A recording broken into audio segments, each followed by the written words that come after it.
7 বছর পর বাড়ি ফিরছে খান বংশের বড় ছেলে সাজ্জাদুল খান আবির।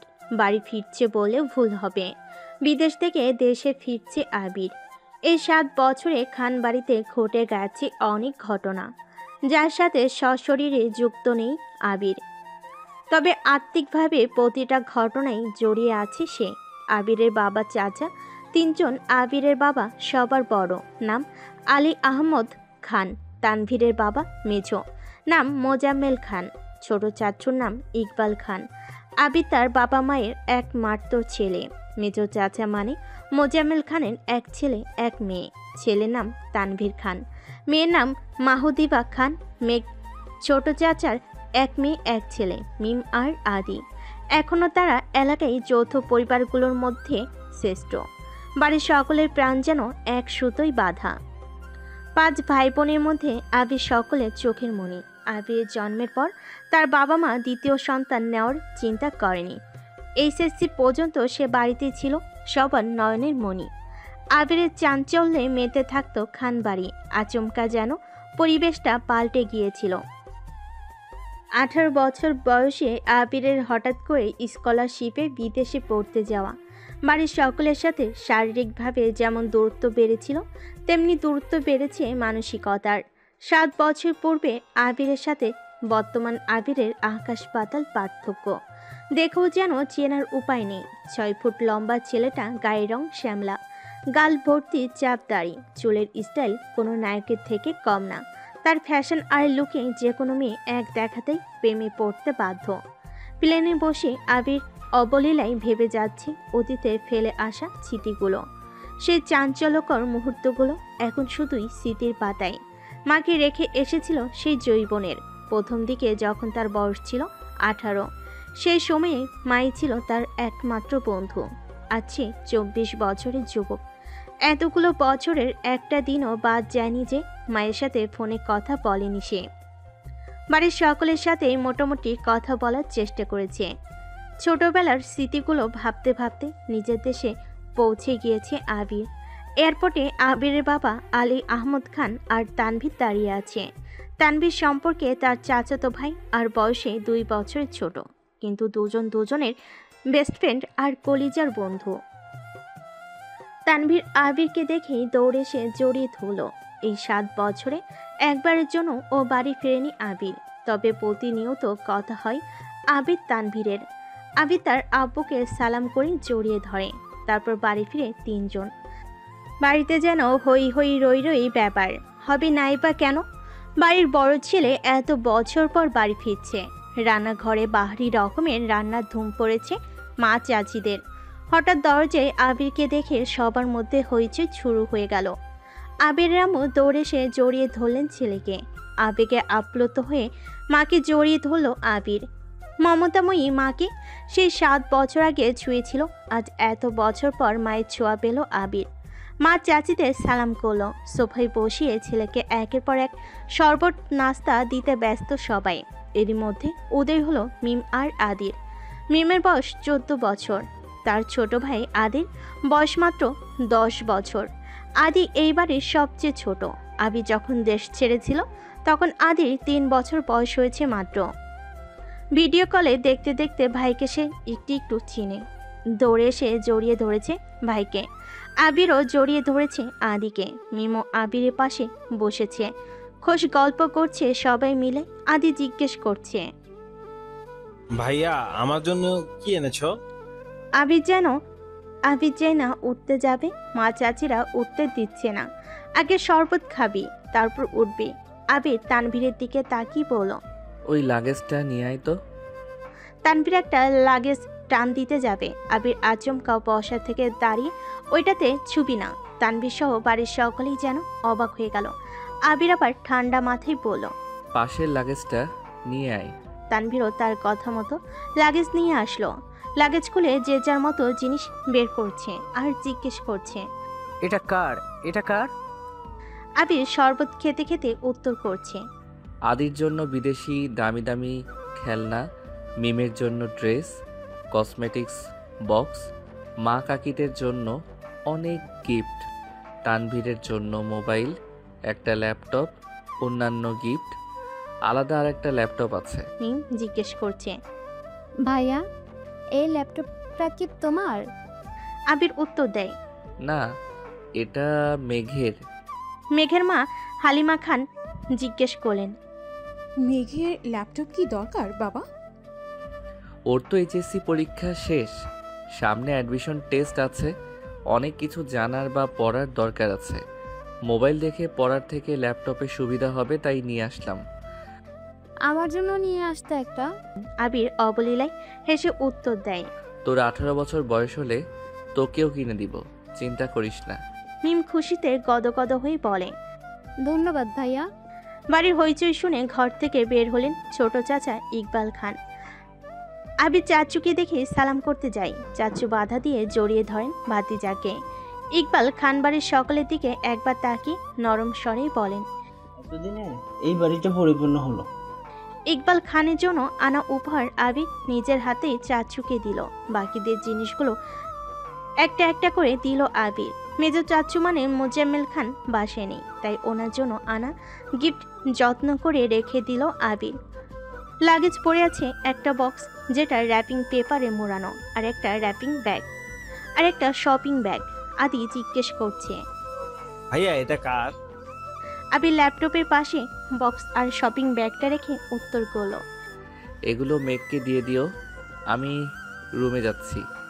ইকবাল খান এক পলক সবার দিকে তাকিয়ে জিজ্ঞেস করল। মেঘ কোথায়? হালিমা খান উত্তর দিলেন। ও তো কোচিংয়ে গেছে, এতক্ষণই তো চলে আসার কথা।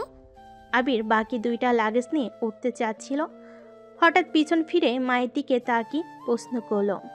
আমি কোন রুমে থাকবো? ছেলের এমন প্রশ্নের জন্য হালিমা খান হতভম্ব হয়ে পড়লেন। তৎক্ষণাৎ স্বাভাবিক হয়ে উত্তর করলেন। তোর রুম তোরই আছে, আজ সকালেই পরিষ্কার করা হয়েছে। আবির কোনো কথা না বলে দুই লাগেজ নিয়ে উঠতে গেলে তানভীর এগিয়ে আসে। আমায় দাও, আমি নিয়ে যাচ্ছি। আবির একটা লাগেজ তানভীরের দিকে এগিয়ে দেয়, নিয়ে আরেকটা লাগেজ সযত্নে নিয়ে সিঁড়িতে উঠতে থাকে। ততক্ষণে দরজায় এসে উপস্থিত হয় এবারের বড় মেয়ে মাহদিবা খান মেঘ। মিম মেঘকে দেখে দৌড়ে এসে বলে। আপু আপু, আবির ভাইয়া এসেছে। মেঘ সিঁড়ির দিকে তাকায়। লম্বা, স্বাস্থ্যবান, সুপুরুষদেহী একজন হাতে লাগেজ নিয়ে সিঁড়িতে উঠছে, শুধু পিছনটা দেখা যাচ্ছে।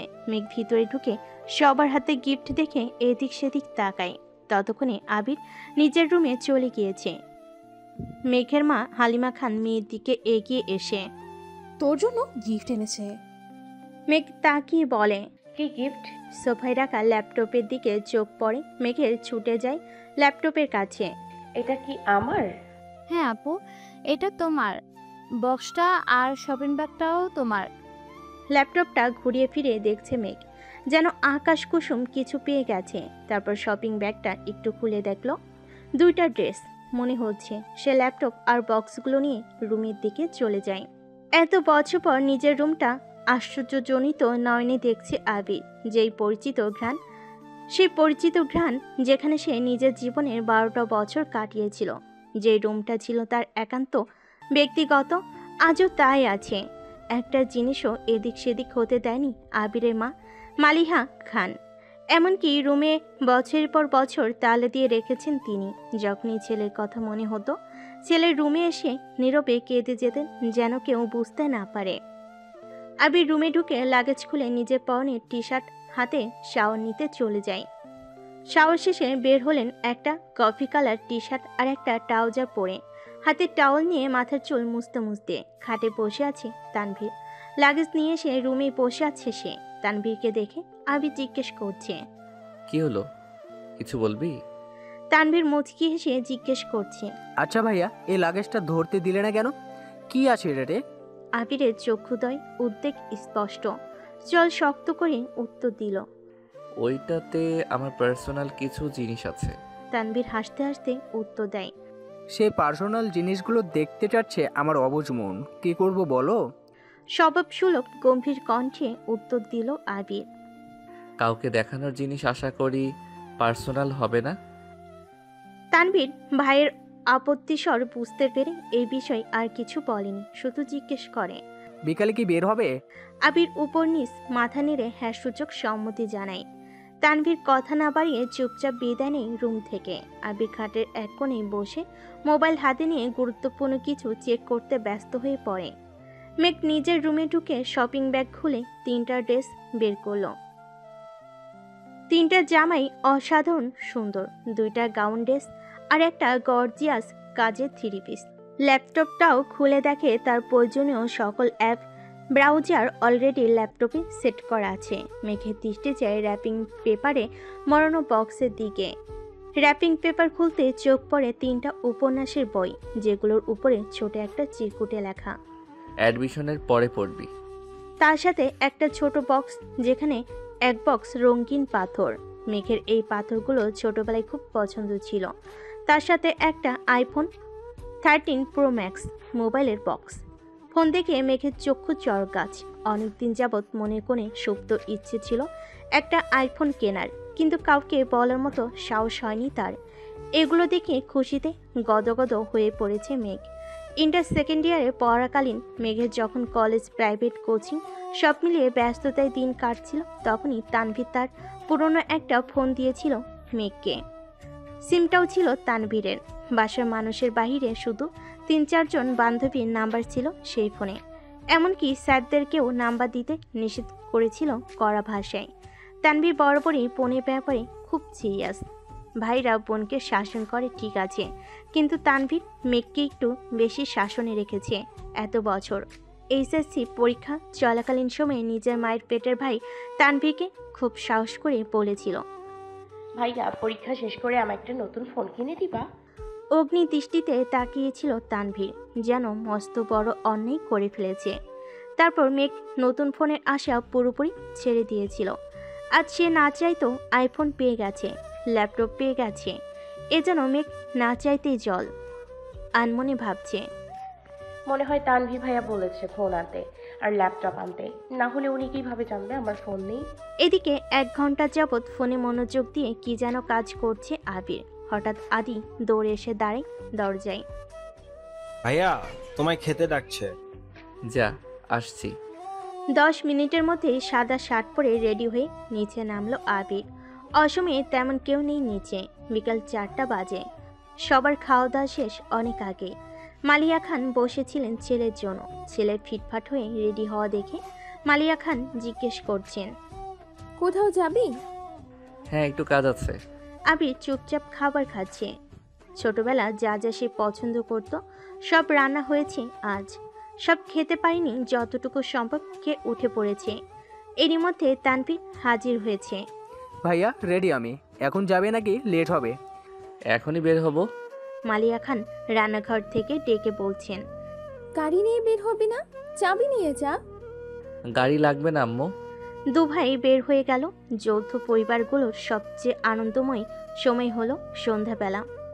বাড়ির সকলে মিলে হইচই করে বিকালের নাস্তা খাওয়া, একটু টিভি দেখা, খেলাধুলা করা, আড্ডা দেওয়া। সমস্যা শুধু বড় ভাই তানভীর সবসময় মেঘকে চোখে চোখে রাখে। কি করছে না কি করছে, কখন খাচ্ছে, পড়াশোনা করছে কিনা, এই সব কিছু দেখাই যেন তার একমাত্র কাজ। কিন্তু মিম আর আদিকে কোনোদিন একটা ধমক পর্যন্ত দেয়নি তানভীর। এ কেমন দুমুখ ব্যবহার। তানভীর যতক্ষণ বাসার বাইরে থাকে মেঘ ততক্ষণই মুক্ত স্বাধীন। তানভীর বাসায় না থাকায় 3 ভাই বোন মিলে ছোটাছুটি করছে। মেঘ যা বলে ছোট 2টা তাই করে। মেঘ আবিরের এখনও দেখা হয়নি। মেঘ কোচিং থেকে এসে রুমে যে ঢুকেছিল, তার গিফট নিয়ে ব্যস্ততার কারণে সবে মাত্র রুম থেকে নিচে এসেছে। অন্যদিকে আবির বাসা থেকে চলে গেছে আরও 2 ঘন্টা আগে। মেঘ, মিম আর আদির ছোটাছুটি শেষ হয় বড় আব্বু জনাব আলী আহমদ খানের বাসে প্রবেশ দেখে। আলী আহমদ খান বাসে ঢুকতে ঢুকতে নিজের স্ত্রী মালিয়া খানকে জিজ্ঞেস করলেন, আবির কোথায়?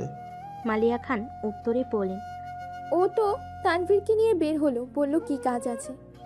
আলী আহমদ খান সোফায় বসতে বসতে মেঘের দিকে তাকিয়ে প্রশ্ন করলেন, পড়াশোনার কি অবস্থা আম্মু? মেঘ শান্ত স্বরে উত্তর করল, আলহামদুলিল্লাহ ভালো বড় আব্বু।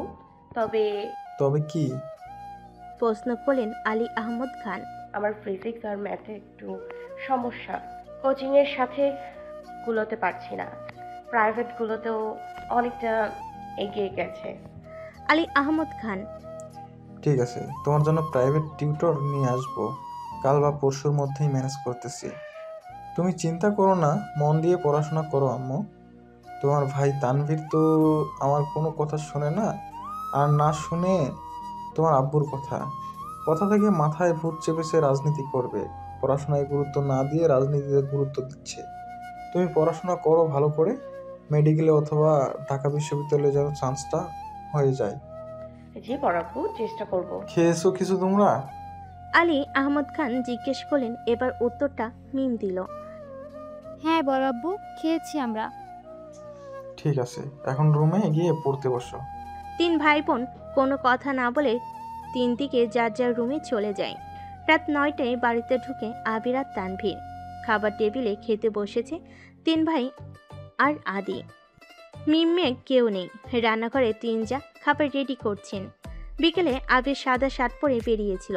সাদা শার্টের 2-3 জায়গায় একটু একটু রক্ত লেগে আছে, আর আবিরের হাতে 3টা ওয়ান টাইম ব্যান্ডেজ লাগানো। নজরে পড়ে ইকবাল খানের। কিরে আবির, তোর হাতে কি হয়েছে? শার্টেই বা দাগ কিসের? এই কথা শুনে ছুটে আসেন মালিয়া খান। কি হয়েছে আবির? বুকের ভেতর স্যাত করে উঠেছে একমাত্র ছেলে, শরীরে একটা আঁচড়ও মা সহ্য করতে পারেন না। তেমন কিছু না, হাতে একটু লেগেছিল, ঠিক হয়ে যাবে, চিন্তা করো না। আর কথা না বাড়িয়ে সিঁড়ির কাছে চলে যায় আবির। আলী আহমদ খান ছেলের দিকে তাকিয়ে প্রশ্ন করেন, খাবে না? না আব্বু, বিকেলে খেয়েছি, খিদে নেই। এই বলে রুমের দিকে চলে যায় আবির। আবিরের কণ্ঠ শুনে মেঘ রুম থেকে বের হয় তাড়াতাড়ি। এতগুলো গিফট দিল, অবশ্যই ধন্যবাদ জানানো উচিত। 7 বছর ভাইয়ের মুখটাও দেখেনি সে। কিন্তু মেঘ রুম থেকে বের হতেই আবির রুমে ঢুকে পড়েছে। মেঘের চোখে মুখে নীরবতা। নিজেকে সবার সাথে খেতে বসে। তানভীরও খেতে বসেছে হাত মুখ ধুয়ে।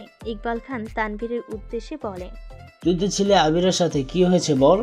চাচ্চু, আমি তো ভাইয়ার সাথে বের হয়েছিলাম, কিন্তু পরে আমি পার্টি অফিসে চলে গিয়েছিলাম, তাই সঠিক জানি না। মেঘ যেন কিছুই বুঝতে পারছে না। বাড়িতে এসেছে 7-8 ঘন্টা হয়ে গেছে মানুষটার, অথচ সে এখনো দেখেনি তাকে। তার মধ্যে আবার কি অঘটন ঘটিয়েও ফেলেছে। সে শুধু চাচু আর ভাইয়ের মুখের দিকে তাকাচ্ছে বারবার। আলী আহমদ খান গম্ভীর স্বরে তানভীরকে বলেন, সে তো তোমার ভাই কম, বন্ধু বেশি। তাকে বলে দিও কোনো প্রকার মারপিট আর রাজনীতিতে যেন না জড়ায়। আর এটাও বলে দিও তাকে, তার বয়সটা কিন্তু আমি পার করে এসেছি। তাকে দেশে এনেছি মারপিট করার জন্য না, আমাদের ব্যবসার হাল ধরার জন্য। আসলে বড় আব্বু, সামান্য হাত কেটেছে ভাইয়ার। থাক, আমায় কিছু বোঝাতে হবে না, কোনটা মারপিটের কাটা আর কোনটা কেটে যাওয়া আমি তা বুঝি। তুমি তো নিজের রাস্তা বেছেই নিয়েছো, অন্তত তাকে বোঝাও এসবে যেন না জড়ায়। জি বড় আব্বু। মেঘ আচমকা প্রশ্ন করে বসে। কি হয়েছে? তানভীর মেঘের দিকে চোখ রাঙিয়ে তাকিয়ে বলে, তুই চুপচাপ খা। ইকবাল খান বড় ভাইয়ের দিকে তাকিয়ে বলে, আবির কেন মারামারি করবে? এত বছর বাইরে ছিল ছেলেটা, এখানেও ওর কে এমন শত্রু আছে? বাড়ির সবার মধ্যে নীরবতা, কেউ কোনো কথা বলছে না। মেঘ মনে মনে ভাবছে, আবির ভাইয়া মারপিট করেছে, কিন্তু কেন? এত বছর ভাবতাম আমার ভাই পচা রাজনীতি করে, আমায় শাসন করে, কিন্তু আবির ভাই তো দেখা যাচ্ছে পুরাই হিটলার। কোন এক আশঙ্কায় আবিরের মাথায় চিনচিনে ব্যথা অনুভব হয়। ভীতিতে রুদ্ধ হয় তার শ্বাস। বারান্দায় দাঁড়িয়ে আনমনে কি যেন ভেবে যাচ্ছে আবির। দূরে ওই 4টার দিকে তাকিয়ে আছে, চক্ষু যুগল এক মুহূর্তের জন্য সরছে না, পল্লবও পড়ছে না একটিবার। তার দুর্বদ্ধ দৃষ্টি হঠাৎ কারোর অস্তিত্ব বুঝতে পেরে সাবলীল ভঙ্গিতে নড়ে চড়ে দাঁড়ায়, দৃষ্টি সরিয়ে নেয় চাঁদ থেকে, ঘাড় ঘুরিয়ে দেখে নেয় মানুষটাকে। তারপর ধীর স্থির কণ্ঠে জানতে চাই, কিছু হয়েছে? তানভীর সরল মনে বলে, বড় আব্বু, বুঝতে পেরে গিয়েছি তুমি মারপিট করছো, তাই তোমাকে সাবধান করতে বলেছে যেন মারপিট আর রাজনীতিতে না জড়াও। আর কিছু? অবহেলায় প্রশ্নটা করলো আবির। না, তেমন কিছু না, ব্যবসার হাল ধরতে বললো। আচ্ছা ঠিক আছে, আর কিছু বলবি? ভাইয়া, মাথা ঠান্ডা করো, তুমি বাদ দাও প্লিজ। আমি তোকে শুধু জানিয়েছিলাম বিষয়টা, তুমি যে এভাবে দেশে চলে আসবে আর এভাবে ঝামেলা হবে এটা আমি ভাবতে পারিনি। বুঝতে পারলে আমি আগেই ব্যাপারটা সলভ করে ফেলতাম। তুই আমায় বাদ দিতে বলছিস? বাহ। আমি এভাবে কিছু বলিনি ভাইয়া। যা হওয়ার তো হয়েছে, তুমি যা করেছো এরপর আশা করি আর কিছু হবে না। তাই বলছিলাম এসব চিন্তা বাদ দিয়ে একটু রেস্ট নাও, অনেকটা জার্নি করে এসেছো। আচ্ছা তুই এখন যা, এরপর থেকে আমার ব্যাপারে তোকে যেন কেউ কিছু না বলে, এটা সবাইকে বলে দিস। এত বছর বাইরে ছিলাম, এখন তো আমি বাড়িতে আছি, যার যা কথা সব যেন আমায় বলে সরাসরি। আর আগামীকাল 12টার আগে কেউ যেন ডাকতে না আসে আমায়। আচ্ছা, আসছি আমি। এতক্ষণে মেঘে ঢেকে গেছে চাঁদ। অসীম দূরত্বে তাকে কি যেন ভাবছে ছেলেটা। তারপর রুমে ঢুকে দরজা আটকে ব্যাগ থেকে একটা সিগারেট বের করে বারান্দায় বসে সিগারেট জ্বালিয়ে ঠোঁটে ধরে দৃষ্টি পড়ে দূরে গাছের পাতার ফাঁকে। ল্যাম্পপোস্টের ক্ষুদ্র আলোর দিকে তার নিচে 2-3টা কুকুর আপন মনে চিল্লাচিল্লি করছে। সিগারেট খাওয়াটা আবিরের নিত্যদিনের অভ্যাস না। যখন সে খুব রাগান্বিত বা চিন্তিত থাকে বা যখন নিজেকে কন্ট্রোল করার সব শক্তি হারিয়ে ফেলে, তখনই সিগারেটের ধোঁয়ায় মধ্যে নিজের কষ্ট, রাগ, চিন্তা আর অভিমানগুলোকে উড়িয়ে দেয়। সিগারেটের কয়েকটা টান দিয়ে সিগারেটটা ফেলে দেয়। তারপর টান হয়ে শুয়ে পড়ল নিজের বিছানায়। মাথার নিচে দুহাত রেখে চোখ বুঝল। মেঘ খাবার খেয়ে রুমে এসে 2-3 ঘন্টা টানা পড়াশোনা করলো। এসএসসি পরীক্ষা শেষ হলো 1 মাসে হয়নি, কিন্তু পড়াশোনা যেন 3 গুণ বেড়ে গেছে। অ্যাডমিশন একটা মস্ত বড় যুদ্ধ, যার একমাত্র অস্ত্র হলো পড়াশোনা। তার সাথে অঙ্গাঙ্গিভাবে জড়িয়ে আছে ভাগ্য। এসএসসির রেজাল্ট কবে দিবে ঠিক নেই, পাশ করবে কিনা তাও জানা নেই, কিন্তু অনিশ্চিত ভবিষ্যতের জন্য প্রস্তুতি আগেভাগে নিতে হচ্ছে। বয়সের তুলনায় মেয়েটা পড়াশোনায় একটু বেশি এগিয়ে গেছে। 18 বছর বয়সে পা দিল সবে মাত্র 2 মাস হয়েছে। তার মধ্যে এসএসসি পরীক্ষা শেষ। কয়েক মাস পরে সে স্নাতক পরীক্ষা হতে চলেছে। ভাবতেই কেমন যেন নিজেকে বড় বড় মনে হয় মেঘের। পড়াশোনা শেষ করে নিজের বিছানায় শুয়ে হাতে তার নতুন মোবাইল। কিন্তু করবে কি সে? না আছে ফেসবুক, আর না আছে অন্য কোনো অ্যাকাউন্ট। ইউটিউবে ঢুকে কয়েকটা ভিডিও দেখে মোবাইল রেখে দেয়। শুয়ে ভাবতে লাগে আবির ভাইকে ধন্যবাদ জানানো দরকার, কিন্তু সে তো ভয়ে দাঁড়াতে পারবে না আবিরের সামনে। পুরনো স্মৃতিগুলো ভাবতে থাকে। মেঘ সবে মাত্র 5ম শ্রেণীতে উঠেছিল। বয়সের গণ্ডি 9 থেকে 10-এর মাঝামাঝি। তখন মেঘের একটা বন্ধু হয়েছিল, নাম জয়। ছেলেটা স্কুলে নতুন এসেই বন্ধুত্ব করেছিল মেঘের সাথে। ছোটবেলা পিচ্চিতেই বন্ধুত্ব যেমন ছিল, চকলেট শেয়ার করা, টিফিন শেয়ার করা, একসাথে খেলাধুলা করা, একটা সপ্তাহ হয়নি তাদের বন্ধুত্বে। 7 দিনের মাথায় আবির স্কুলে গিয়ে মেঘকে আর জয়কে একসাথে খেলতে দেখে। স্কুলে সবার মাঝখানে মেঘের গালে কয়েকটা থাপ্পড় বসিয়ে দিয়েছিল আর রাগান্বিত স্বরে বলেছিল, তোকে যদি আর কোনো দিন কোনো ছেলের সাথে কথা বলতে বা খেলতে দেখি, তাহলে তোর খবর আছে। তারপর বোনকে টানতে টানতে বাড়িতে নিয়ে আসে। একটা বার বোনের দিকে তাকেও দেখনি। দোকালে আবিরের 5 আঙ্গুলের ছাপ বসে গেছিল। যেভাবে থাপ্পড় দিয়েছিল মেঘ, 1 সপ্তাহ জ্বরে পড়েছিল। মেঘ ছোটবেলা থেকে খুব অভিমানী ছিল। ছোট্ট মেয়েটা এই থাপ্পড়ের ভয়ে আর আতঙ্কে আর কখনো আবিরের দিকে চোখ তুলে তাকায়নি। কথা তো বলা দূরের বিষয়, আবির পাশে থাকাকালীন রুম থেকে বেরই হয়নি মেঘ বালিকা।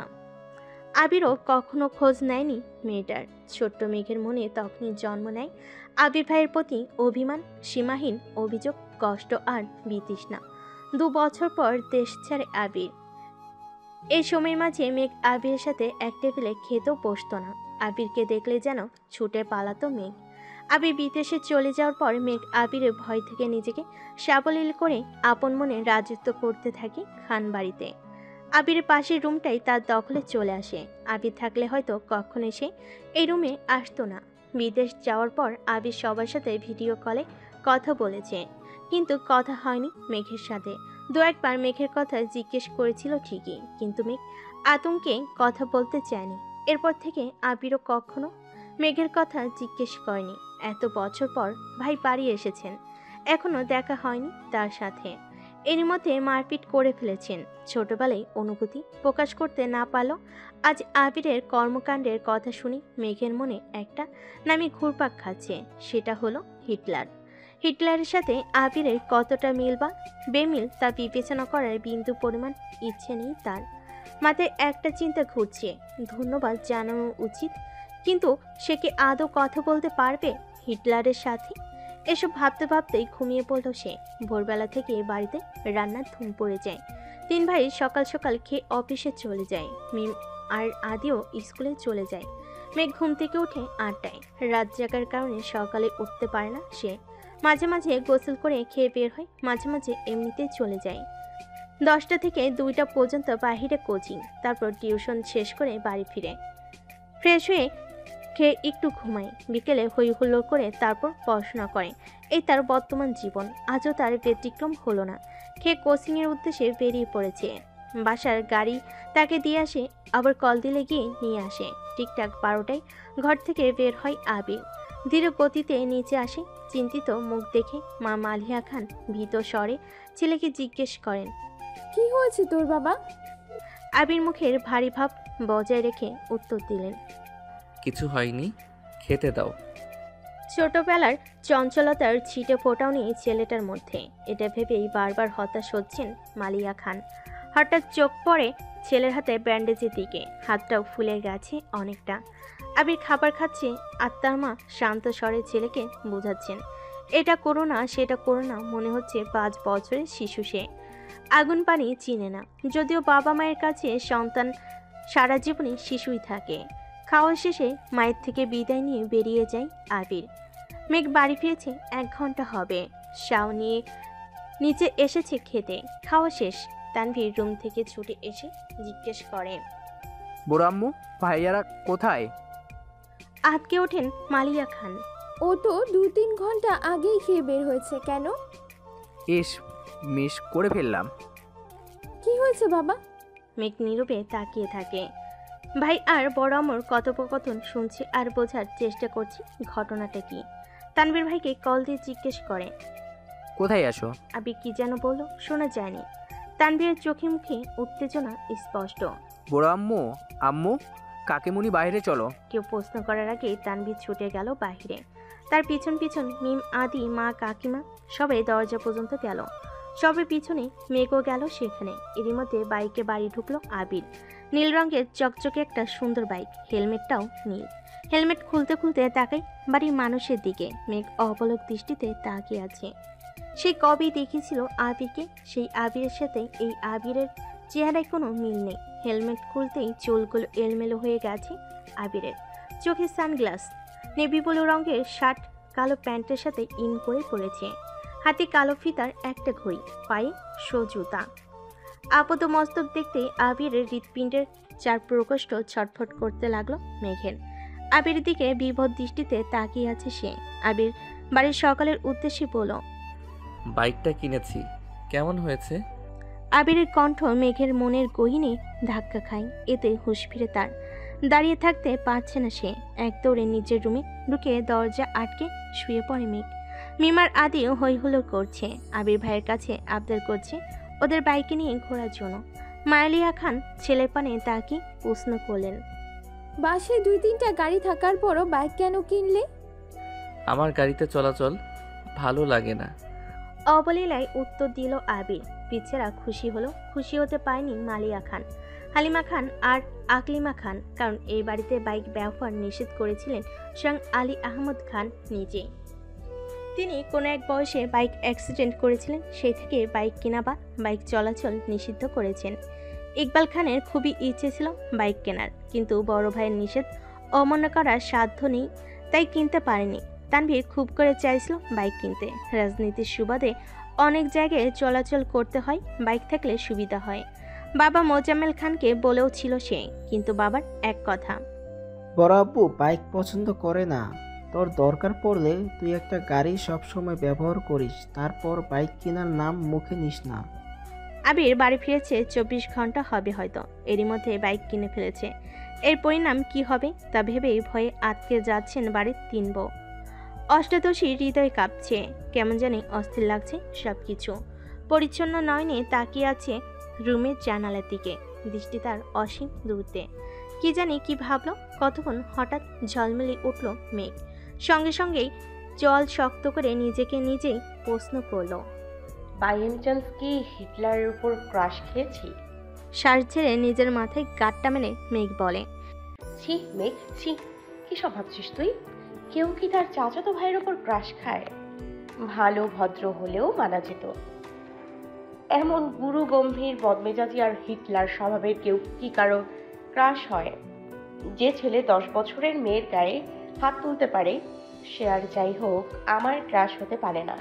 এটা ভাবতে মেঘের বুক ভেসে আসে কষ্টে। নিজেকে স্বাভাবিক করতে মোবাইল হাতে নিয়ে কল করে মেঘের সবচেয়ে কাছের বান্ধবী বোনাকে। প্রথম কল দিতে রিসিভ হয় কল। আসসালামু আলাইকুম, কেমন আছো বেবি? ওয়ালাইকুম আসসালাম, আলহামদুলিল্লাহ ভালো আছি। তুই কেমন আছিস? হঠাৎ আমায় স্মরণ করার কোনো স্পেশাল কারণ আছে? তোর তো আবার ভাঙা ফোন, ঠাস ঠুস বন্ধ হয়ে যাবে। মেঘ রাগান্বিত স্বরে এক প্রকার হুঙ্কার দিয়ে বলে, তুই আজ কোচিংয়ে আসিসনি কেন? কি যে একটা জিনিস মিস করছিস। কি মিস করেছি বলে ফেলো বান্ধবী। এখন বললে কি আর সেই ফিলটা পাবি নাকি আজও? আরে বেবি বলো তুমি, কাল শুক্রবার কোচিং বন্ধ, আবার দেখা হবে রবিবারে, ততদিন সহ্য হবে না, বলে ফেলো প্লিজ। আমার হাতে এখন আইফোন 13 প্রো ম্যাক্স। মেঘের কথা বোনা এক বিন্দু বিশ্বাস করেনি, হেসে উড়িয়ে দিয়েছে। এখন বলে, একটু পর 14 প্রো ম্যাক্স কিনতে যাচ্ছিস? যাকে তার ভাই একটা আধা ভাঙ্গা ফোন দিয়েছে ব্যবহারের জন্য, দিনে 100 বার বন্ধ হয়ে যায়, তার হাতে নাকি আইফোন। তুই কি ঘুম থেকে স্বপ্ন দেখে উঠলি নাকি? মেঘের উৎফুল্ল মেজাজ আচমকায় বিকে গেল। অভিমানী স্বরে বলল, কাল আবির ভাই আসছেন বিদেশ থেকে, উনি নিয়ে আসছেন আমার জন্য। তাই বল, না হয় তোর যে ভাই সে তোকে এই জীবনে ফোন কিনে দিত না, তোর বাবা দিতে চাইলেও সে আছাড় মেরে ভেঙে ফেলতো। ওয়েট ওয়েট, এই আবির ভাইটা কে রে, যে তোকে ছোটবেলা মেরেছিল সেই? মেঘ মুখ কালো করে উত্তর দিল, হ্যাঁ আমার চাচাতো ভাই। তা তোর প্রতি এত মায়া হলো কিভাবে ওনার? জানি না, শোন তোকে কি বলি। হ্যাঁ বল। আসলে আজকে বিকালে আবির ভাইয়াকে দেখে ছোটখাটো একটা শক খেয়েছি। মানে? কি সুদর্শন চেহারা, দারুণ স্টাইল, লুক আর অগোছালো চুল দেখে আমার মনটাই এলোমেলো হয়ে গেছে। আমি মনে হয় ওনার উপর ক্রাশ খেয়েছি। মুখ ফুলিয়ে শ্বাস ছেড়ে একটু ধাতস্থ হয়ে গম্ভীর স্বরে পূর্ণা বলল, তোর মাথা ঠিক আছে মেয়ে? তুই এত বছর যাবৎ বলছিস এই মানুষটা তোর শৈশব নষ্ট করে দিয়েছে, আজ কৈশোরে পা দিতেই এই মানুষটার উপর ক্রাশ খেয়ে ফেলছিস। মানুষ রং বদলায়, কারণে অকারণে বদলায়, কথাটা এতদিন শুনেছি, কিন্তু আজ তোকে দেখে মনে হচ্ছে এই কথাটা 100% সত্যি। না হয় যাকে এত বছর শত্রু ভেবে এসেছি, আজকে তার কথা অবলীলায় বলে যাচ্ছিস। বাহ মেঘ বাহ। মেঘের নীরবতা বুঝতে পেরে বন্যা আবার বলা শুরু করলো, এসব কোনো বিষয় না বেবি, হঠাৎ করে দেখেছিস তো তাই আহামরি সুদর্শন লেগেছে। বিষয়টা মাথা থেকে ঝেড়ে ফেল, দেখবি সব ঠিক হয়ে গেছে। আমরা না দুজন দুজনকে কথা দিয়েছিলাম, একজন বিপদে গেলে আরেকজন সামলাবো, ভুলে গেলি? স্পষ্ট বোঝা গেল মেঘের বদলে যাওয়া অভিব্যক্তি। সহসা নিজেকে আচমকা প্রশ্ন করেই বসল, আমি কি দেখতে সুন্দর না? আমি কি কারোর ক্রাশ হওয়ার যোগ্য না? মেঘের আশঙ্কিক প্রশ্নে বন্যা কিছুটা হতভম্ব হলো। এরপর কয়েক মিনিট শুধু হেসে গেল, স্বাভাবিক স্বরে বলল, অবশ্যই তুই সুন্দর, ক্রাশ খাওয়ারও যোগ্য, কিন্তু তুই ছেলেদের ক্রাশ হতে পারবি কিনা সন্দেহ আছে। হতে পারিস রাস্তাঘাটের, গাছগাছালির, রংচটা দেয়ালের, গরু ছাগলেরও হতে পারিস। রাগে ফুঁসতে ফুঁসতে কল কেটে দিয়েছে মেঘ, আর ভাবছে আজকাল সান্ত্বনা নিতে চাইলেও মানুষ মজা নেয়। যদিও বন্যার হাসির কারণটা খুবই স্বাভাবিক। মেঘকে বরাবরই চোখে চোখে রেখেছে তানভীর সহ বাড়ির সকলে। 6 থেকে 10 পর্যন্ত পড়েছে গার্লস স্কুলে, তারপর গার্লস কলেজ। আরে জীবন ধুধু মরুভূমির মতো কোথাও কেউ নেই। স্কুল কলেজের সামনেই বাসার গাড়ি থাকতো, বাসা টু স্কুল, স্কুল টু বাসা। কোনো ছেলে না দেখলে ক্রাশ কিভাবে খাবে? বোধশক্তি হওয়ার পর মেঘ মনে হয় 2-3টা বিয়ে খেয়েছে কাজিনদের, যাকে বলে নামের বিয়ে খাওয়া। তানভীরের ভয়ে বিয়েবাড়ির এক কোণে বসে থাকতো মেঘ। ভাইয়ের কড়া শাসন ছিল, ঘর থেকে বের হতে পারবি না, বরযাত্রী আসলে তো আরও না। ঘরের ভিতরেই তার জন্য খাবার পাঠানো হতো। তানভীর নিজেই বোনকে খাওয়াতো ইচ্ছে মতো। তারপর বিয়ে শেষ হলে মা বোনকে নিয়ে চলে আসতো। গায়ে হলুদে নাচা, গান গাওয়া, এমনকি মেহেদু দিতে পারেনি কখনো। এই কষ্টে এখন আর মেঘ কারোর বিয়েতে যায় না। এতে তানভীর মনে হয় হাঁপ ছেড়ে বেঁচেছে। মেঘের এই সাদা কালো জীবনের কথা শুনলে বউ না কেন পৃথিবীর সব মানুষই হাসবে। জীবনটা তার তেজপাতা হয়ে গেছে। মাঝে মাঝে ভাবে এই বাড়িতে জন্মানোটা কি খুব দরকার ছিল। কয়েকবার বন্যা কল ব্যাক করেছে। নিজের জীবনে হতাশার জন্য মেঘ আর কল রিসিভ করেনি। বান্ধবীকে রাগ দেখে কি হবে, জীবন যেখানে যেমন তা মানতেই হবে। মেঘের বেস্ট ফ্রেন্ড হওয়ার খেসারত দিতে হচ্ছে বন্যাকেও। মেঘের সাথে সাথে বন্যাকেও চোখে চোখে রাখি তানভীর।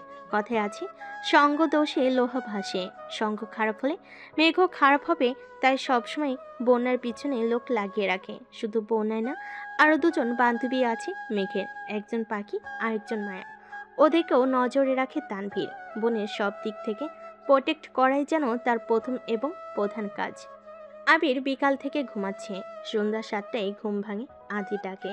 নিচে আবিরের আপু আর মেঘের আপু বসে আছেন। আবিরের বাইক কেনার কথা শুনে তাড়াতাড়ি চলে এসেছেন অফিস থেকে। আবির ঘুম থেকে উঠে চোখে মুখে পানি দিয়ে টাওয়াল দিয়ে কোনোরকম মুখটা মুছে তৎক্ষণাৎ রুম থেকে বের হয়। সে তার বাবাকে খুব ভালো করে চিনে। ডাকার সঙ্গে সঙ্গে উপস্থিত না হলে বাড়িতে তাণ্ডব শুরু করে দিবেন। আবিরের চোখে মুখে ঘুমের প্রভাব স্পষ্ট। ব্যস্ত হয়ে হাঁটছে সে। আচমকা এলোমেলো পায়ে ছুটে রুম থেকে বের হয় মেঘ।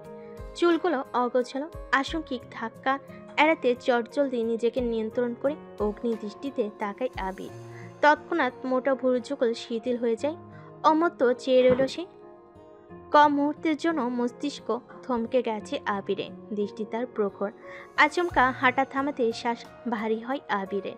কালো জামা পরিহিতা এক ললনার দিকে দৃষ্টি পড়ে। আপদমস্তক দেখল একবার।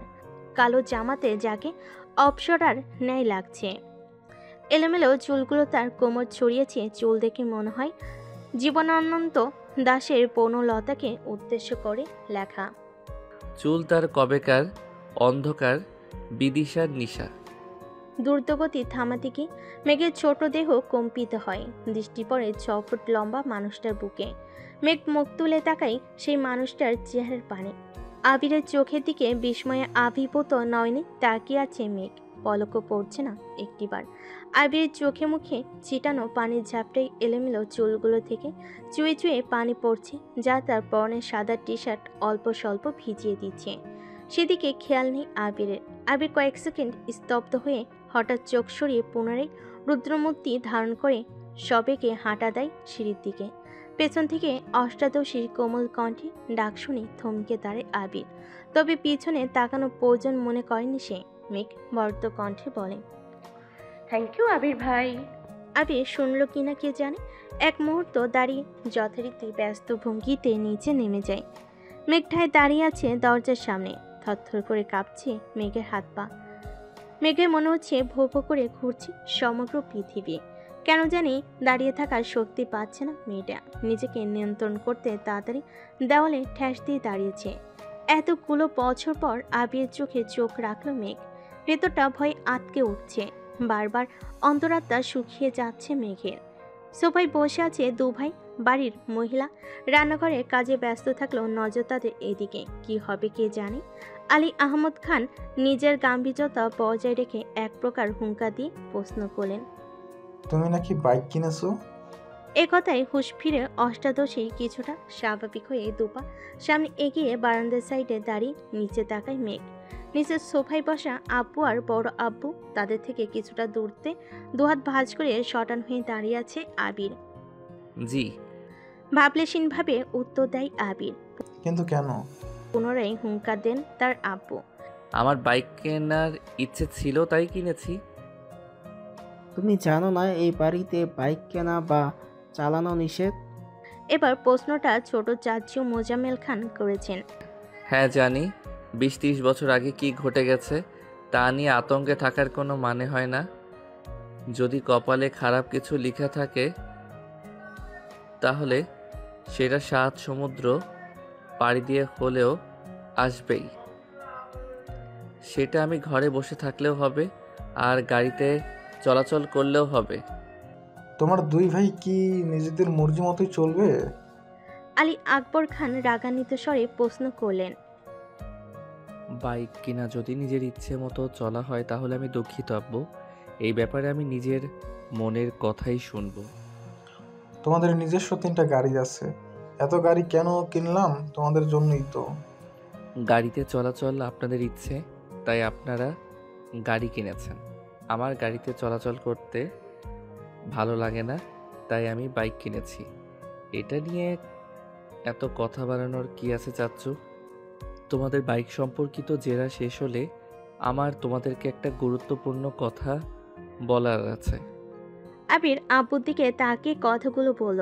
এতক্ষণ বাড়ির মহিলারা রান্নাঘরে থাকলো, এবার আর থাকতে পারলেন না। এক ছুটে সবাই ড্রয়িং রুমে চলে এসেছে। মেঘ তীক্ষ্ণ দৃষ্টিতে তাকিয়ে আছে আবিরের দিকে। এই বাড়িতে এত বছরে কাউকে গলা উঁচু করে মুখের উপর কথা বলতে শোনেনি সে। তানভীর ভাইয়া যত মেজাজ দেখিয়েছে সব মেঘের উপর। বড় আব্বুবা নিজের আব্বুর মুখের উপর কথা বলার সাহস হয়নি তার। আবির ভাই 2 দিন হলো এসেছে, আজই বাবার মুখের উপর নিজের মর্জি শোনাচ্ছে। এখন মেঘের মনে হচ্ছে উনি হিটলারের থেকেও বড় মাপের কিছু। মনোযোগ দিয়ে বাকি কথা শোনার চেষ্টা করছে মেঘ। আব্বু চাচ্চু, আমি অনেকদিন যাবৎ চিন্তা ভাবনা করেছি নিজে একটা কোম্পানি শুরু করার। তোমরা অনুমতি দিলে কাজ শুরু করব। মোজাম্মেল খান ও আলী আকবর খান দুজনের মাথায় যেন আকাশ ভেঙে পড়েছে। এত বছর ছেলেকে বাহিরে রেখে পড়াশোনা করিয়েছেন, দেশে এসে নিজের ব্যবসার হাল ধরবে। দেশে পা দিতেই নিজের কোম্পানি খোলার চিন্তা ভাবনা করছে ছেলে। মোজাম্মেল খান চিন্তিত কণ্ঠে বললেন, আমরা তো ভেবেছিলাম তুমি পারিবারিক ব্যবসাকে এগিয়ে নিয়ে যাবে। আবির কিছু বলার আগেই আলী আকবর খান বলে উঠলেন, ঠিক আছে, তুমি পড়াশোনা করে এসেছো, তোমার নিজস্ব মতামতের গুরুত্ব আমরা অবশ্যই দেব। তোমার নতুন কোম্পানি নিয়ে আমাদের কোনো আপত্তি নেই, তবে আমার একটা শর্ত আছে। তুমি আমাদের কোম্পানির সিইও হবে। আগামীকাল শুক্রবার অফিস ছুটি, তাই তুমি শনিবারে অফিসে যাবে। তোমাকে অফিসিয়ালি সিইও পদ দেওয়া হবে। তারপর তুমি আমাদের অফিস সামলে যদি নতুন কোম্পানি শুরু করে প্রতিষ্ঠিত হতে পারো, তাতে আমাদের কোনো আপত্তি নেই। বেস্ট অফ লাক মাই বয়।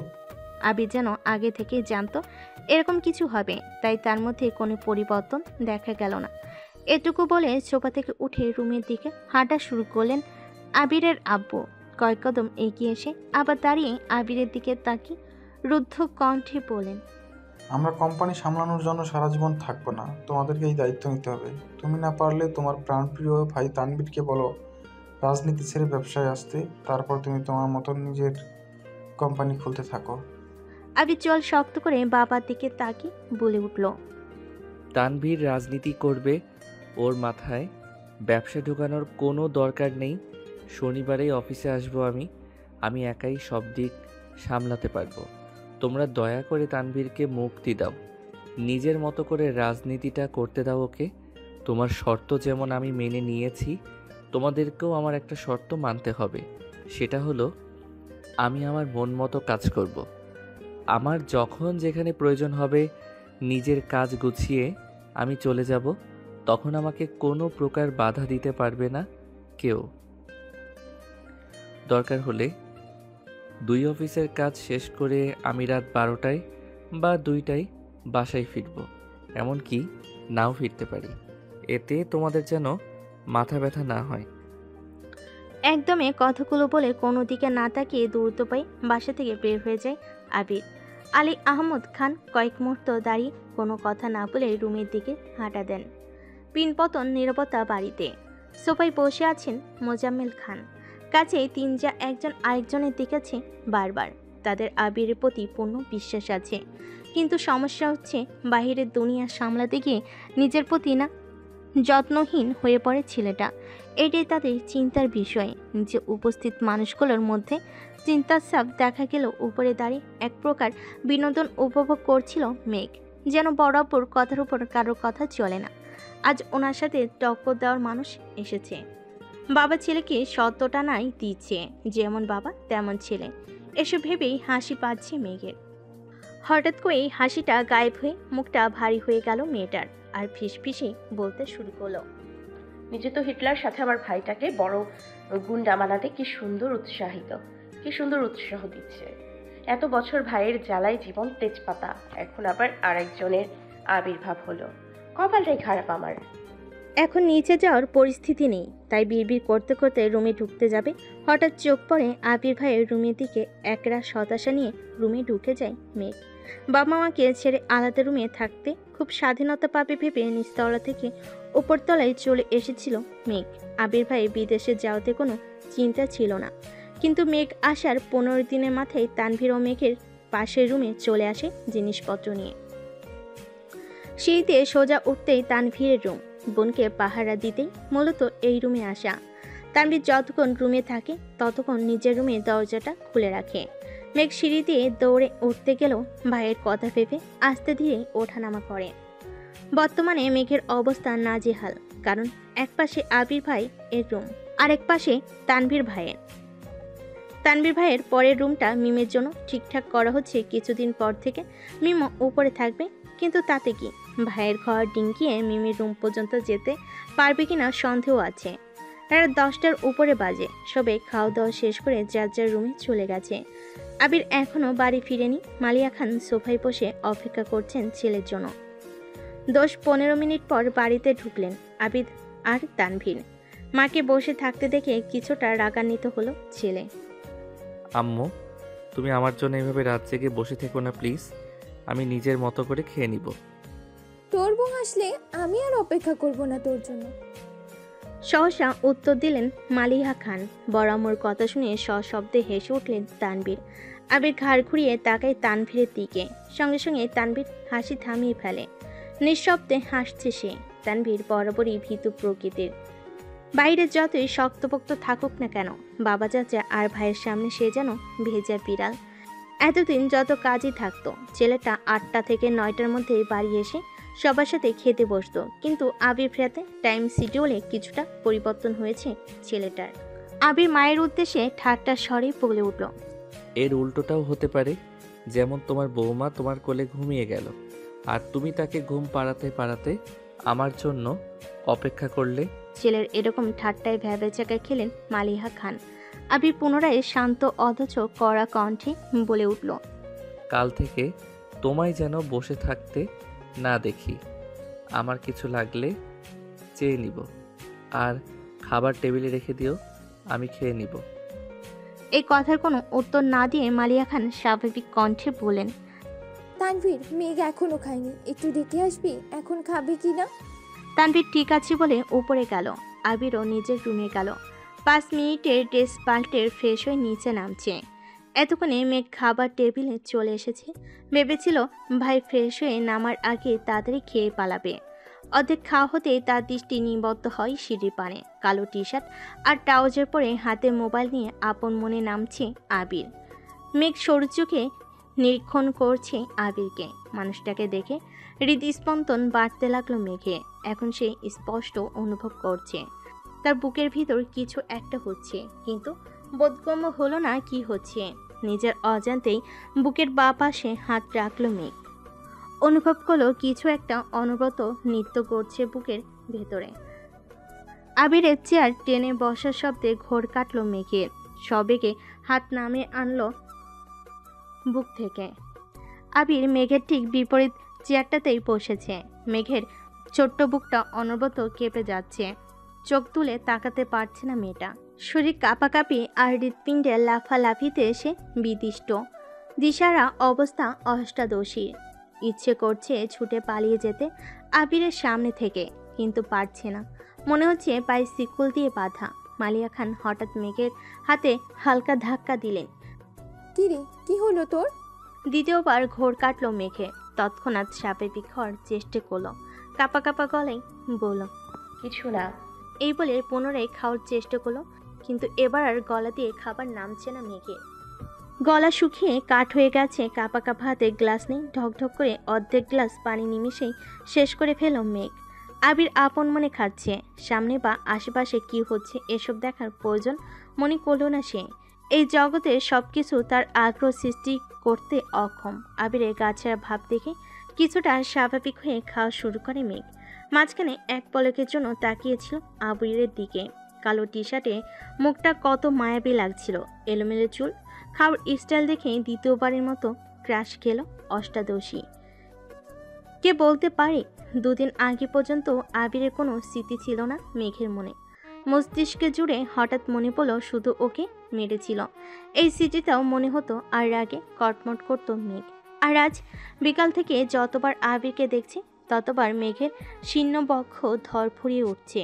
ছোটবেলায় যে ভয়টা ভাইয়ের প্রতি বনে ছিল সেটা আজ বদলে গেছে। আবিরের দৃষ্টি তাকে বরফেনায় জমিয়ে দিচ্ছে প্রতিনিয়ত। এই দৃষ্টিতে সূচালো কিংবা ধারালো অস্ত্র আছে, যা এক কিশোরীর বক্ষপিঞ্জর এফর ওভর করে দেওয়ার ক্ষমতা রাখে। আবিরের দিকে এক দৃষ্টিতে তাকে হাবিজিবি চিন্তা করছিল মেঘ। আবির চোখ তুলে তাকাতেই মেঘের মনোযোগ ঘুরে গেল। আবিরের তপ্ত দৃষ্টি মনে হচ্ছে ফালা ফালা করে দিয়েছে হৃৎপিণ্ডটা। দৃষ্টি সংযত করে চিবুক নামিয়ে নিল গলায়। সহসা মুখবিপর চুপসে গেল আমসত্ত্বের মতো। আমসত্ত্বের মতো। দ্বিতীয়বার আবির দিকে তাকানোর স্পর্ধাটুকু হয়নি অষ্টাদশীর। এরই মধ্যে মালিয়া খান ছেলের উদ্দেশ্যে বলে উঠলেন, তোর নতুন কোম্পানিটা কি না খুললে হয় না? তোর বাবা বিষয়টা ভালোভাবে নিচ্ছে না। কেন বাবাকে রাখিয়ে দিচ্ছিস? তোর বাবা তোকে অনেক ভালোবাসে। শানিত স্বরে মায়ের দিকে তাকিয়ে আবির বলা শুরু করলো, ছেলেরা সারা জীবন বাবাদের প্রিয় থাকতে পারে না। নিজের স্বপ্ন ইচ্ছেকে প্রাধান্য দিতে গিয়ে দূরত্ব বেড়ে যায় বাবা ছেলের। এটা অস্বাভাবিক কিছু না। যদি বাবার স্বপ্ন বা ইচ্ছের হাল প্রতিটা ছেলে ধরতো তাহলে পৃথিবী এতটা এগিয়ে যেত না। আমাকেও দেশ ছেড়ে এত বছর বাহিরে পড়ে থাকতে হতো না। আব্বু নিজে এই কোম্পানি শুরু করেছিল। উনি যদি ওনার বাবার ইচ্ছেকে প্রাধান্য দিতেন তাহলে আজ এত দূর পৌঁছাতেন না। তাছাড়া আমি তো বলিনি বাবার স্বপ্ন বাদ দিয়ে আমি আমার স্বপ্নকে প্রাধান্য দিব। আমার স্বপ্ন একান্তই আমার, আমি দুদিক দিয়ে সামলাবো। তুমি এসব নিয়ে অযথা চিন্তা করে নিজের শরীর খারাপ করো না। মালিয়া খান চিন্তিত স্বরে বলে উঠলেন, এত চাপ আর দৌড়াদৌড়ি করে তো নিজে অসুস্থ হয়ে পড়বি বাবা। আবির গম্ভীর কণ্ঠে বলে উঠল, তোমাকে তো বললাম আমার জন্য দুশ্চিন্তা করতে হবে না। তানভীর মাঝখান থেকে বলে উঠল, মেঘ ভাইয়ের জন্য চিন্তা করার মানুষ আসে বড় আম্মু, তুমি রিল্যাক্সে থাকতে পারো। এতক্ষণ নীরবে খেলো। এই কথাগুলো শোনা মাত্রই ছোট্ট দেহ কম্পিত হয়। তার আতঙ্কিত হয়ে তাকালো আবির দিকে। আবির তৎক্ষণাৎ ঘাড় ঘুরিয়ে তাকালো তানভীরের দিকে। অমনি মুখটা চুপসে গেল তানভীরের। করুণ স্বরে বলল, সরি ভাই। পিনপতন নীরবতা খাবার টেবিলে। কেউ কোনো কথা বলছে না। মেঘের মনটা সহসা খারাপ হয়ে গেল। তানভীর আবিরের একনিষ্ঠ ভক্ত। এক কথায় দুজন দুজনের বেস্ট ফ্রেন্ড। আবির গুরুগম্ভীর স্বভাবের, রাগী, কথা কম বলে, কিন্তু দিন শেষে আবিরের অপ্রকাশিত আবেগগুলো তানভীরকেই শেয়ার করে এসেছে এত বছর। এমনকি এখনো আবির থেকেও বেশি তানভীর ভালোবাসে আবিরকে। আবির যদি বলে সারা রাত এক পায়ে দাঁড়িয়ে থাকবে, তানভীর তাই করবে। অবশ্য করবে নাই বা কেন? সেই কলেজ লাইফ থেকে রাজনীতি করার ইচ্ছে তানভীরের। পড়াশোনাতে তার বিশেষ আগ্রহ ছিল না। বড় আপু এবং আব্বুকেও কয়েকবার বলেছে, তাদের করার জবাব, রাজনীতি আমাদের পছন্দ না, এইবারে কেউ রাজনীতি করবে না। একদিন বাধ্য হয়ে ভাইকে কল করেছে তানভীর। ভালো মন্দ কথা শেষ করে তানভীর ভয়ে ভয়ে বলল, ভাইয়া তোমার সাথে আমার একটু কথা ছিল। আবির সাবলীল ভঙ্গিতে উত্তর দিয়েছিল সেই দিন। রাজনীতি করতে চাস তাই তো? তানভীর নিজের কানকে বিশ্বাস করতে পারছিল না। আবির তো স্বাভাবিকভাবে কথাটা বলেছে। তুই রাজনীতি কর, সমস্যা নাই, কিন্তু কিছু বিষয় মাথায় রাখবি। বিষয়টা দেখতে যতটা সহজ ততটাও সহজ না। একনিষ্ঠ এবং সৎ থাকতে হবে তোকে। দলমত নির্বিশেষে তোকে সত্যের পথে চলতে হবে। পা চাটা স্বভাব যেন না হয়। তানভীর ভয়ে ভয়ে বলল, বড় আব্বু আর আব্বু তো রাজি না। আবির হেসে উত্তর দিয়েছিল, ওইসব আমি সামলে নিব, তুই আমায় কথা দে তুই তোর জায়গায় সৎ থাকবি, আর যে কোনো সমস্যা আমায় শেয়ার করবি। সেদিন খুশিতে তানবীরের চোখ টলমলো করছিল। আবির সামনে থাকলে হয়তো জড়িয়ে ধরে কেঁদে দিত ছেলেটা। সেদিন ভাইকে কথা দিয়েছিল সে সারা জীবন সৎ থাকবে এবং একনিষ্ঠভাবে রাজনীতি করবে। এরপর থেকে রাজনীতি সম্পর্কিত যত ঝামেলা, কি করা দরকার, কোনটা করলে ভালো হবে, সবই ভাইয়ের সাথে সিদ্ধান্ত নিয়েছে তানভীর। আছে তার দলের সহ সভাপতি। সবটুকু ক্রেডিট আবিরের। আগামী বছর মেয়ের নির্বাচনের পরে নতুন করে সভাপতিত্ব করা হবে, তাই তানভীর চেষ্টায় আছে যেন এবার সভাপতি হতে পারে। তানভীরের রাজনীতির জন্য বাবা চাচার সাথে আবিরের কথা কাটাকাটি সেই শুরু থেকেই। কিন্তু আবিরের এক কথা, তানভীর রাজনীতি করবে। আজ সন্ধ্যায় বাবা চাচার মুখের উপর বলে দিয়েছিল তানভীরকে কোনো প্রকার বাধা যেন না দেওয়া হয়। তানভীরের জীবনে আবির গাছে নাই, যার ছায় তানভীরের অবস্থান। ভাই ছাড়া তানভীর অসহায়। খাওয়া শেষ করে আবির নিজের রুমে চলে গেছে, তানভীরও চলে গেছে। কিন্তু বসে আছে মেঘ। সে খাবার টেবিলে সবার আগে এসেছিল, ভেবেছিল ভাইদের আগে খেয়ে পালাবে, কিন্তু তার হলো কই। আবিরের জীবনে কেউ আছে, এই কথাটাই মাথায় ঘুরপাক খাচ্ছে। অষ্টাদশীর ভাতের প্লেটে আঙ্গুল ঘোরাচ্ছে আর ভাবছে, আমার ছোট্ট মনটা এভাবে ভেঙে গেল।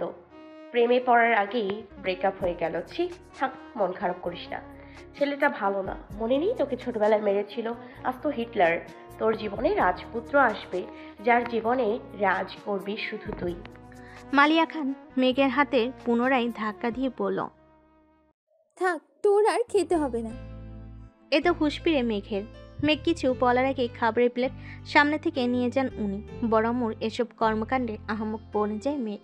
মালিয়া খান বলে ওঠেন, এভাবে 14 ঘন্টা ভাত নিয়ে বসে থাকলে বিষ হয়ে যাবে খাবার। মেঘেরও খাবার খাওয়ার তেমন ইচ্ছে নেই আর। সে তো নিজেকে সান্ত্বনা দিতে ব্যস্ত। হাতটা ধুয়ে রুমের দিকে যাচ্ছিল। মালিয়া খান মেঘকে ডেকে আবার বলেন, তোর কি পেট ভরেছে নাকি? নতুন করে খাবার দিব তোকে? আর খাবো না। এটুকু বলে রুমে চলে আসে মেঘ। পড়তেও ইচ্ছে করছে না মেয়েটার। চুপচাপ শুয়ে আছি। চোখ বন্ধ করতে ভেসে ওঠে আবিরের হাসি। বাইকে নিয়ে যখন হাসি মুখে বলছিল কথাগুলো, কানে ভেসে আসছে কি সুন্দর করে কথা বলে মানুষটা। তা কোনো ধন রাখলে কুঁচকে ফেলা, ঘন ভ্রু দুটো, সবই যেন চোখের সামনে ভাসছে মেঘের। সঙ্গে সঙ্গে চোখ খুলে ফেলে মেঘ। বুক ভেঙে আসে কষ্টে। এই লোক আমার ভাবনায় কেন আসছে বারবার? এই লোক তো অন্য কারো। এই বলে অভিমানে ঘুমিয়ে পড়ে মেঘ। আজ শুক্রবার, সকাল থেকে বাড়িতে হইচই শুরু হয়ে গেছে। মিম, আদি আর মেঘ দুষ্টামি আড্ডায় মাতিয়ে তুলেছে ড্রয়িং রুম। 3-4 রান্নায় ব্যস্ত। আবির বাড়ি ফিরেছে বলে আবিরের 2 মামা 2 খালা, তাদের বাচ্চারা সবাই দেখতে আসবে। মিম আর মেঘের মামা খালাদের বাড়ি থেকে বেড়াতে আসবে মানুষ। বেশিরভাগ মানুষই চাকরিজীবী, যার ফলে শুক্রবার ছাড়া কারোরও সময় নেই। ইকবাল খান ব্যস্ত বাজেট করা নিয়ে। যখনই যা লাগছে উনি ছুটছেন আনার জন্য। তানবীরের সকাল থেকে কোনো খোঁজ নেই। সকালে নাস্তা করে বেরিয়েছে, পার্টি অফিসে কাজ আছে, বিকেলে ফিরবে বলে চলে গেছে। এর জন্য মেঘের কোনো ভয়ডর নেই। আপন মনে আড্ডায় মগ্ন মেয়েটা। হঠাৎ উপরে করিডোর থেকে আবির ডাক দিল মাকে। আম্মু, একটু কফি দিতে পারবে? এই বলে রুমে চলে গেল পুনরায়। উত্তর শোনারও প্রয়োজন মনে করেনি সে। মালিয়া খান কফি করে মেঘকে ডাক দিলেন। কফিটা আবিরকে দিয়ে আয় তো মা। তৎক্ষণাৎ মেঘের মনে পড়ে গেল গতকাল রাতের কথা। সহসা বলে উঠল, আমি কেন? মিম দিয়ে আসুক। মালিহা খান কিছুটা বিরক্তি নিয়ে বলেন, ওরা নিলে ফেলে দেবে, তখন আরেক মুসিবতে পড়বো। বাড়িতে একটু পর মেহমান আসবে, জানা মা। মেঘার কথা না বাড়িয়ে ধীর পায়ে হাঁটতে হাঁটতে আবিরের দরজা পর্যন্ত আসলো। গলা শুকিয়ে যাচ্ছে মেঘের। বুকের ভেতর ধুকপুকটা বেড়ে যাচ্ছে, হাত পা কাঁপছে। আস্তে আস্তে দরজায় টোকা দিল মেঘ। দরজা খোলা আছে। কাপা কাপা হাতে দরজায় ধাক্কা দিল মেঘ। আবির ল্যাপটপে কি যেন করছে, তাকেও দেখলো না কে এসেছে। এখানে রেখে যা। মেঘ হাঁটতে পারছে না, হাত আরো বেশি কাঁপছে এখন। পায়ে একটুকু জোর পাচ্ছে না, তাই দাঁড়িয়ে আছে আগের জায়গায়। আবির ল্যাপটপ টেবিলে রেখে মেঘের মুখোমুখি এসে দাঁড়িয়েছে। হাত থেকে কফির কাপটা নিয়ে ড্রেসিং টেবিলে রাখে। মেঘের সেদিকে কোনো মনোযোগ নেই। তার মস্তিষ্কের প্রতিটা নিউরন ছুটছে এদিক সেদিক। বডি স্প্রের তীব্র ঘ্রাণে হুঁশ ফেরে মেঘ। তার থেকে 1 ফুট দূরত্বে দাঁড়িয়ে আছে আবির। আচমকা এভাবে এসে দাঁড়ানোর একটু ভ্যাবাচাকা খেলো মেয়েটা। মেঘ তস্ত ঘুরে গেল নিজের উপর জোর খাটিয়ে পা বাড়ি দরজার দিকে। সবেগে সদর হস্তে মেঘের কোনোই চেপে ধরল আবির। করা আদেশে বলল, এদিকে তাকা। অনিচ্ছা সত্ত্বেও ঘুরে দাঁড়ালো মেঘ। চিবুক নেমে গলায় আটকালো, সারা শরীর কাঁপছে। শীতল স্বরের হুমকিতে কানের লতি গরম হয়ে যাচ্ছে। সাথে আবিরের শরীরের আর বডি স্প্রে তীব্র গন্ধ নাকে লাগছে মেঘে। আবির পুরো কণ্ঠে বলল, কফিটা টেবিলে দিয়ে আসতে বলেছিলাম, কথা কানে যায় না। এতটুকু বলতে মেঘ হেলে তুলে পড়ে যেতে নেয়। টালমাটাল মেয়েটার বাহু ধরে সোজা দাঁড় করিয়ে দিল আবির। জ্ঞান হারাতে হারাতেও যেন হারায়নি মেঘ। আবিরের চাহনিতে তীক্ষ্ণতা, গভীর কণ্ঠে বলল, তুই কি পুষ্টিহীনতায় ভুগছিস? অবশ্য ভুগবি নাই বা কেন? খাবারের প্লেটে আঙ্গুল ঘুরালে কি আর শরীরে পুষ্টি হবে? প্রথমে গম্ভীর কণ্ঠে বলল, শেষটা যেন মজার ছলেই বলল। মেঘের শরীর ঘামছে। কে বুঝবে এই লোকটাকে? কে বোঝাবে এই লোকটাকে? যাকে দেখলে অষ্টাদশীর সব শক্তি নিমিষেই মিলিয়ে যায় কোথাও যেন, যার দৃষ্টি কেড়ে নেয় তার সমস্ত ধ্যান জ্ঞান মনোনিবেশ। আবির সাবলীল ভঙ্গিতে বলে উঠল,